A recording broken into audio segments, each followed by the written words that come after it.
Hello नमस्कार दोस्तों, स्वागत है आप सभी का हमारे यूट्यूब चैनल मैक्स स्टडी में। आज के इस वीडियो में रेलवे ग्रुप डी के लिए मोस्ट इम्पॉर्टेंट क्वेश्चन लाए हैं जो आपके प्रीवियस ईयर क्वेश्चन पर आधारित हैं। पिछले 10 सालों से यही सारे क्वेश्चन बार बार रिपीट हो रहे हैं, तो सारे क्वेश्चन ढूंढ के लाए हैं।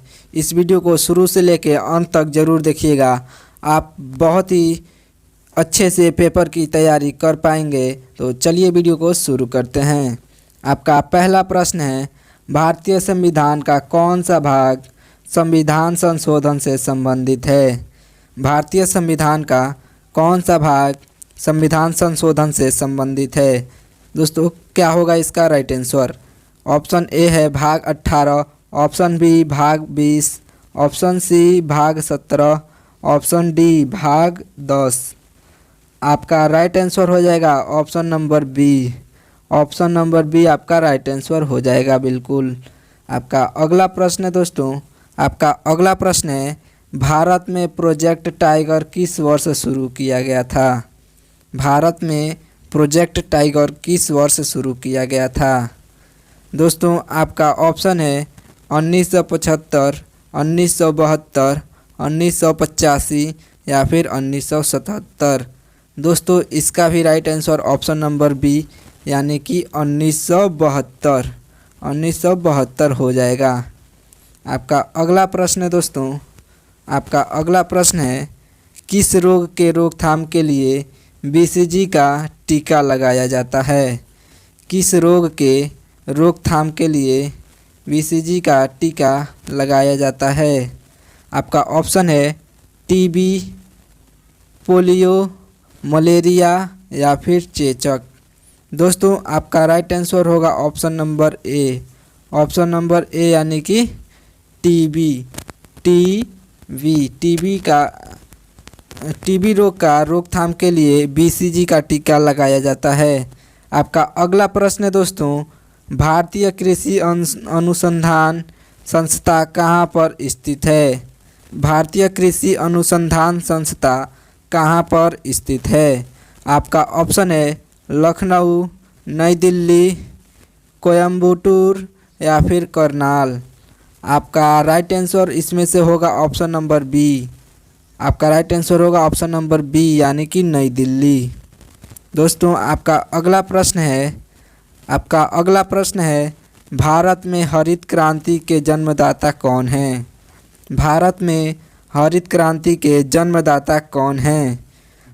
दोस्तों, इसका राइट आंसर होगा option number D. Option number D यानी कि MS स्वामीनाथन। आपका right answer option number D हो जाएगा। दोस्तों, सभी क्वेश्चन इंपॉर्टेंट है तो अच्छे से देखिएगा वीडियो को। आपका अगला प्रश्न है, खरीफ का मौसम कब होता है?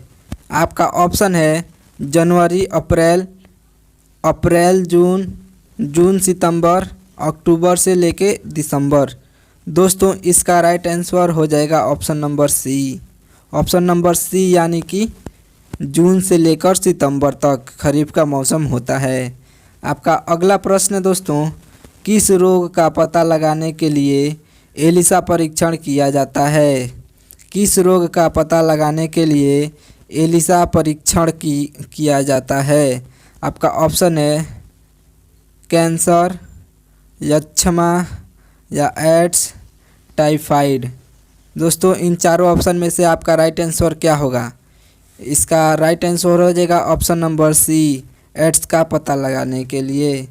आपका अगला प्रश्न है, शुद्ध जल होता है उदासीन, क्षारीय, अम्लीय या फिर दोनों। दोस्तों, इसका राइट आंसर होगा ऑप्शन नंबर ए। ऑप्शन नंबर ए यानी कि शुद्ध जल उदासीन होता है। आपका अगला प्रश्न है दोस्तों, आपका अगला प्रश्न है, दिल्ली सल्तनत का अंतिम शासक कौन था? दिल्ली सल्तनत का अंतिम शासक कौन था? इसका राइट आंसर होगा option number D. Option number D यानी कि इब्राहिम लोदी। आपका अगला प्रश्न है दोस्तों, वह मुग़ल बादशाह कौन था जिसका 2 बार राज्याभिषेक हुआ था? वह मुग़ल बादशाह कौन था जिसका 2 बार राज्याभिषेक हुआ था? आपका राइट आंसर हो जाएगा option number B. Option number B यानी कि औरंगजेब आपका राइट आंसर हो जाएगा। आपका अगला प्रश्न है अलीनगर की संधि कब हुई थी? आपका ऑप्शन है 1757 ईस्वी, 1764, 1733 या फिर 1784। इन चारों ऑप्शन में से आपका राइट आंसर हो जाएगा ऑप्शन नंबर ए 1757 आपका राइट आंसर हो जाएगा। आपका अगला प्रश्न है दोस्तों, आपका अगला प्रश्न है जिंदा पीर किसे कहा जाता है? जिंदा पीर किसे कहा जाता है? आपका ऑप्शन है औरंगजेब, जहांगीर, बहाउद्दीन या मोहम्मद शाह। दोस्तों इन चारों ऑप्शन में से आपका राइट आंसर हो जाएगा ऑप्शन नंबर ए औरंगजेब को। ऑप्शन नंबर ए औरंगजेब को जिंदा पीर कहा जाता है। आपका अगला प्रश्न है बांग्लादेश में गंगा का नाम क्या है? बांग्लादेश में गंगा का नाम क्या है?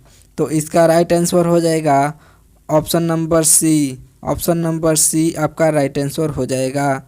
आपका अगला प्रश्न है ओजोन परत किस प्रकार के विवरण को आवेशित करती है? ओजोन परत किस प्रकार के विवरण को आवेशित करती है?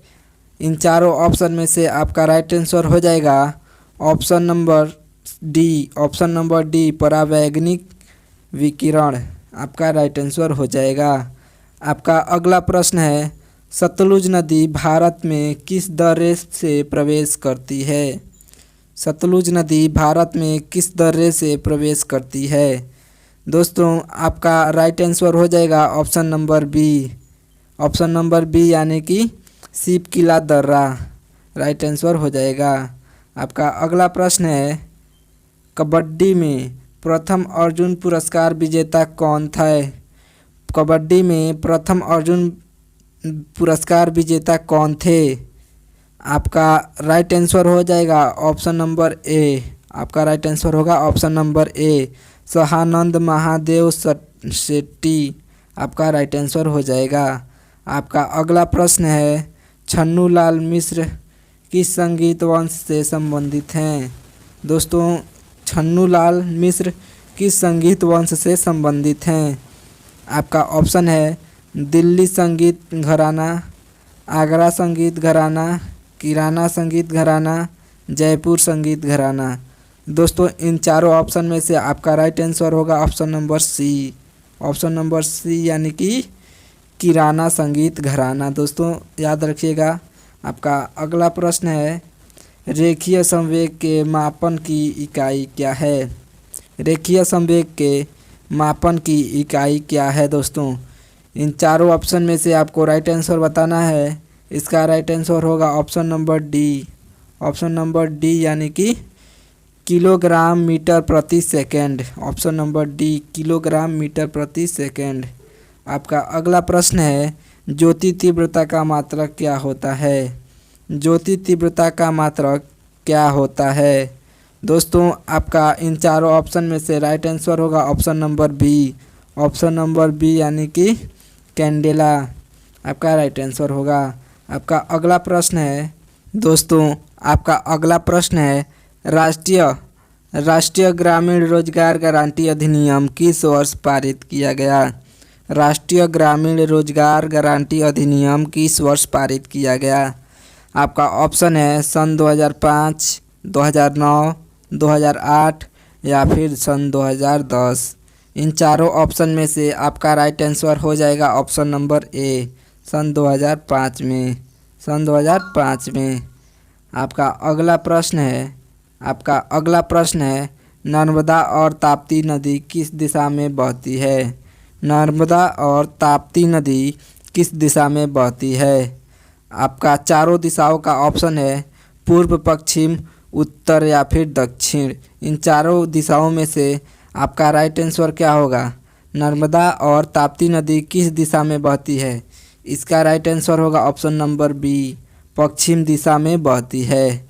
नर्मदा और ताप्ती नदी पश्चिम दिशा में बहती है। आपका अगला प्रश्न है भारत में राष्ट्रपति शासन सर्वप्रथम किस वर्ष लागू हुआ था? भारत में राष्ट्रपति शासन सर्वप्रथम किस वर्ष लागू हुआ था? आपका ऑप्शन है सन 1951, 1961, 1971, 1999। आपका राइट आंसर हो जाएगा ऑप्शन नंबर ए। ऑप्शन नंबर ए यानी कि सन 1951 आपका राइट आंसर हो जाएगा। आपका अगला प्रश्न है, वर्तमान में मूल कर्तव्यों की संख्या कितनी है? वर्तमान में मूल कर्तव्यों की संख्या कितनी है? दोस्तों आप याद रखिएगा, वर्तमान में मूल कर्तव्यों की संख्या ऑप्शन नंबर सी यानी कि 11 है। 11 वर्तमान में मूल कर्तव्यों की संख्या 11 है। आपका अगला प्रश्न है, किस नवाब ने अपनी राजधानी मुर्शिदाबाद से मुंगेर स्थानांतरित की थी? दोस्तों आपका ऑप्शन है मीर जाफ़र, मीर कासिम, अली वर्दी खान, मुर्शिद कुलीक। इन चारों ऑप्शन में से आपका राइट आंसर होगा option number B. Option number B यानी कि मीर कासिम आपका राइट आंसर हो जाएगा। आपका अगला प्रश्न है, दिया सलाई में कौन सा फास्फोरस का प्रयोग होता है?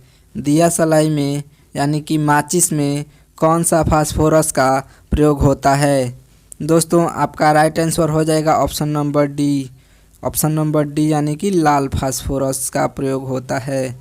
आपका अगला प्रश्न दोस्तों, सचिन तेंदुलकर को भारत रत्न से किस वर्ष नवाजा गया था? सचिन तेंदुलकर को भारत रत्न से किस वर्ष नवाजा गया था? दोस्तों इन चारों ऑप्शन में से आपका राइट आंसर हो जाएगा option number C. Option number C यानी कि सन 2014 ईस्वी में। आपका अगला प्रश्न है, किन की समाधि स्थल को वीरभूमि के नाम से जाना जाता है? इन चारों ऑप्शन में से किन की समाधि स्थल को वीरभूमि के नाम से जाना जाता है? तो दोस्तों आपका राइट आंसर हो जाएगा option number D. Option number D यानी कि राजीव गांधी के समाधि को। आपका अगला प्रश्न है, गाजी की उपाधि धारण करने वाला सल्तनत का पहला शासक कौन था? इन चारों ऑप्शन में से दोस्तों आपका राइट आंसर ऑप्शन नंबर ए यानी कि गयासुद्दीन था। जो पहला शासक था वो गयासुद्दीन था। आपका अगला प्रश्न है, इंपीरियल बैंक का नाम बदलकर भारतीय स्टेट बैंक किस वर्ष रखा गया था? दोस्तों आपका ऑप्शन है 1950, 1955, 1962 या फिर 1968। दोस्तों इन चारों ऑप्शन में से आपका राइट आंसर हो जाएगा option number B. Option number B यानी कि 1955 आपका राइट आंसर हो जाएगा।